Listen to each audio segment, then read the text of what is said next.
Ang Diyos ay pag-ibig. Mga minamahal, mag-ibigan tayo dahil ang pag-ibig ay mula sa Diyos. Ang umiibig sa kanyang kapwa ay anak ng Diyos at kumikilala sa Diyos. Ang sinumang hindi umiibig sa kanyang kapwa ay hindi kumikilala sa Diyos dahil ang Diyos ay pag-ibig.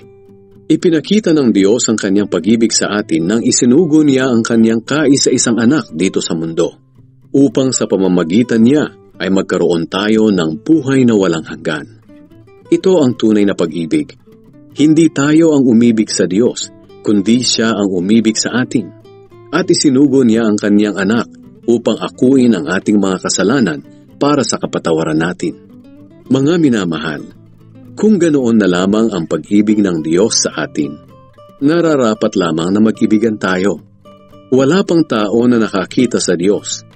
Ngunit kung nagmamahalan tayo, ang Diyos ay sumasa atin at lubos na natupad ang kanyang pag-ibig sa atin. Nalalaman nating tayo'y nasa Diyos at ang Diyos ay sumasa atin dahil ibinigay niya sa atin ang kanyang Espiritu.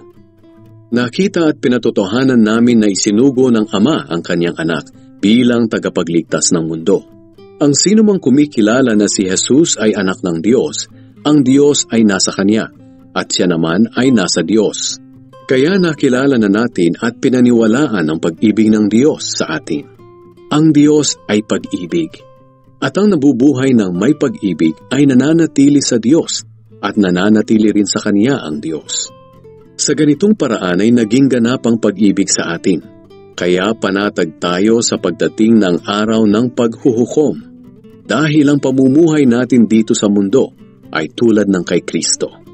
Walang anumang takot sa pag-ibig. Pinapawi ng ganap na pag-ibig ang anumang takot. Kung natatakot man ang isang tao, ito'y dahil sa takot na maparusahan. At ipinapakita lang nito na hindi pa lubos na natupad sa kanya ang pag-ibig. Umiibig tayo sa Diyos dahil Siya ang unang umibig sa atin. Ang nagsasabing mahal niya ang Diyos, ngunit napupuot naman sa kanyang kapatid, ay sinungaling. Dahil kung ang kapatid niya mismo na nakikita niya ay hindi niya mahal, paano pa kaya niya magagawang mahalin ang Diyos na hindi naman niya nakikita? Kaya ito ang utos na ibinibigay sa atin ni Kristo. Ang taong nagmamahal sa Diyos ay dapat ding magmahal sa kanyang kapatid.